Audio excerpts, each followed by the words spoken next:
Hey, what is up, guys? This is Platinum Point, and I'm here to bring you guys yet again another Pokemon deck profile. We're going to be going over my Zoroark list that I took to a League Challenge post Ascended Heroes, and I actually went X1, managed to get about third place with the list. So I'm going to showcase what I've been doing with this list, and hopefully this will be the final version before rotation in April. So catch you guys in a bit. So before we begin with this video, I just wanted to say thank you guys for, wow, I'm already at like 920 subs. My goal to getting to 1,000 is very close.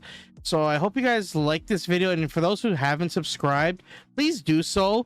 If you guys want to see more like competitive Pokemon deck profiles, as well as like One Piece or Vice Schwartz videos, because I like to do that, like just showcase to you guys how to play trading card games at a competitive level and show you that it's actually possible.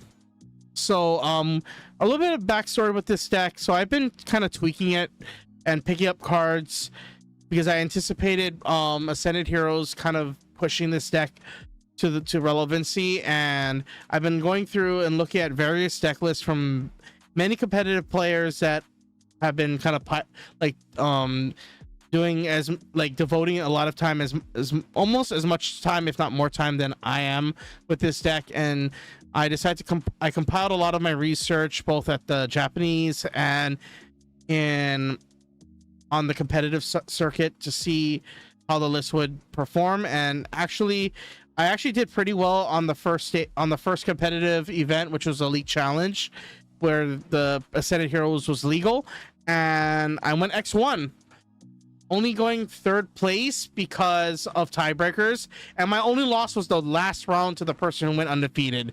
So it was, I consider it like a really successful deck. I overall I like this list. It's very how do I describe this? It's a very well-rounded list, and probably it will be one of the versions that I'll be testing moving forward post rotation.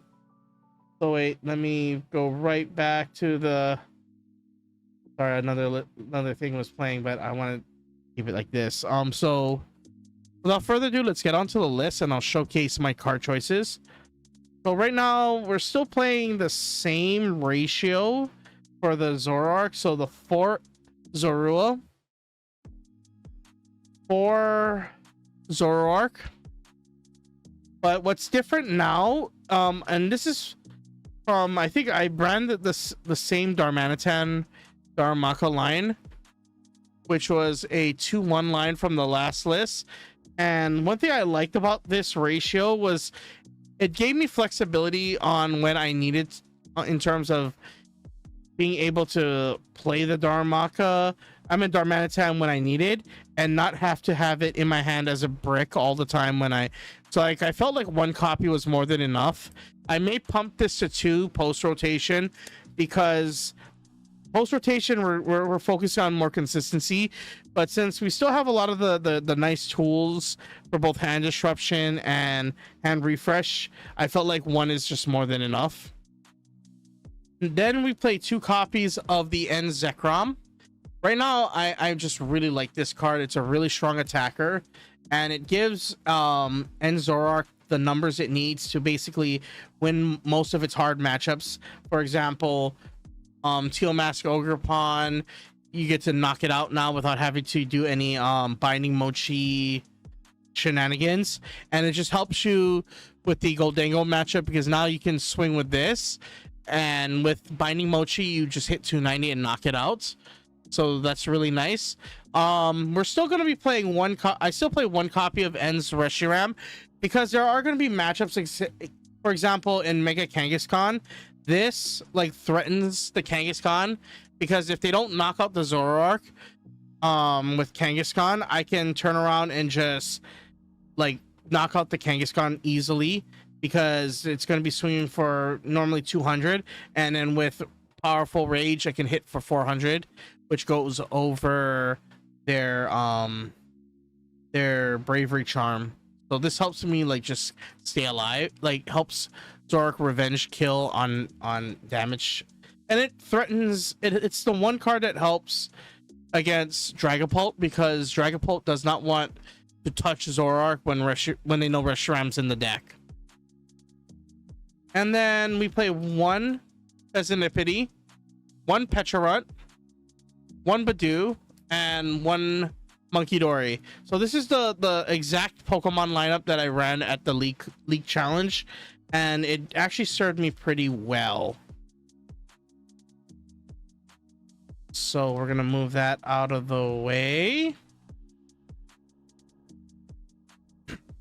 Now for the trainer, the supporters, I'm playing 4 Lily's Determination, 3 Boss's Orders, 2 Serrano, 2 Iono, 1 Black Belt Training, and 1 Turo Scenario.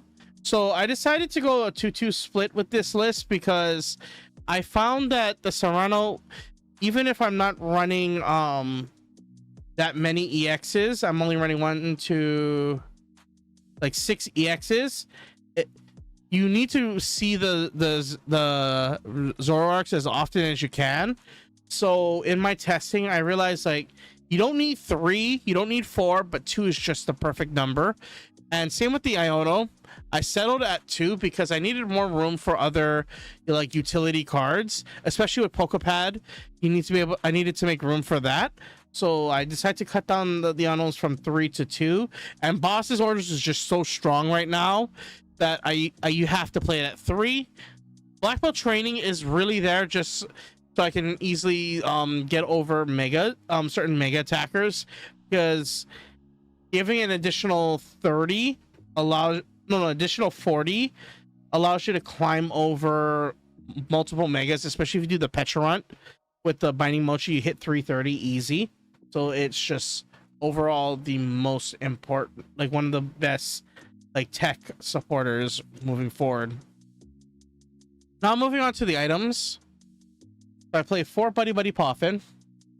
I'm playing 3 Ends PP up. In this list, I realized like being able to just quickly load up another Ends Zoroark was important. So important that I needed to actually bump this to 3. Even though I'm still running a very small and like attacker lineup for Ends Zoroark, because I'm only running Zoroark and Darmanitan. But I feel like the 3 PP up was like, it was clutch, because being able to just quickly load up another Zoroark and then just go swinging was really nice. Next, we play 2 Ultra Ball and 2 Pokepad. Pokepad is just broken.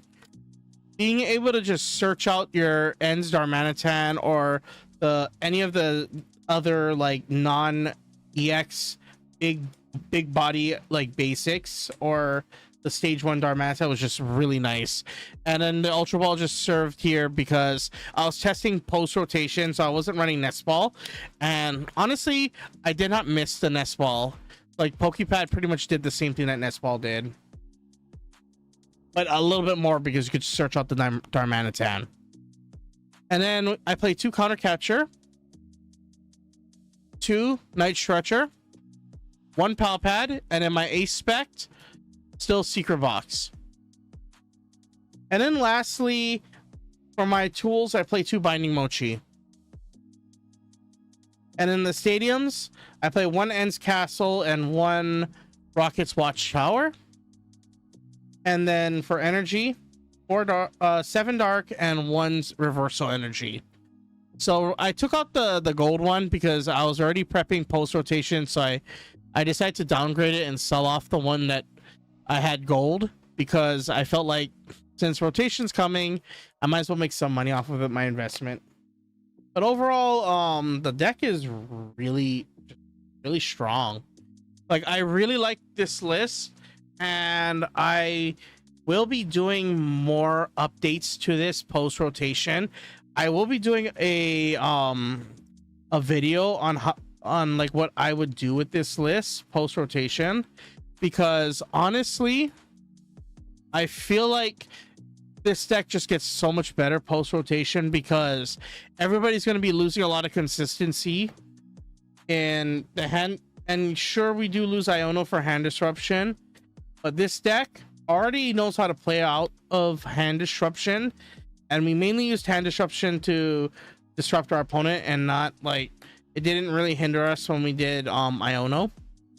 But losing it does kind of hurt because it prevents the easy punishes, but it's fine. Overall, I think this deck is just really a really strong like tier 1 deck, and it only remains tier 1 post rotation. And I will gladly, like, I hate to say it, like, I will gladly stand this deck because it's my favorite. But overall, I hope you guys like this video. I will be doing another deck profile. It's going to be on one. I'm going to be doing one on an update of this deck post rotation, but I'm also going to be doing a deck profile on Lucario, the Mega Lucario deck, as well as hopefully when the pieces come in, I'll showcase a Mega Dragonite deck that I've been kind of messing around with, because I feel like that deck has a lot of potential. It just needs to be tweaked. So I will be messing around with that list to see how I can kind of fine tune it. But overall, I just overall really like this list, this deck. It's one of my favorites, and going forward, I am going to be showcasing the other ones.